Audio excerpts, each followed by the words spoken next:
This is our home.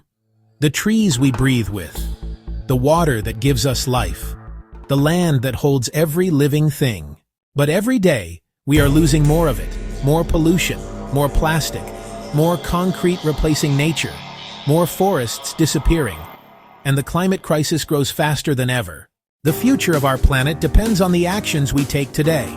Sustainable cities and communities, climate action, life on land.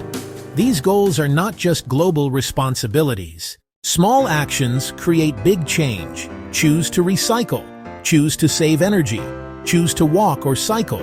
Choose to protect the life around you. Every small step is a step toward a healthier planet. This World Environment Day, take one action, make one change, protect our future, because our planet is in our hands.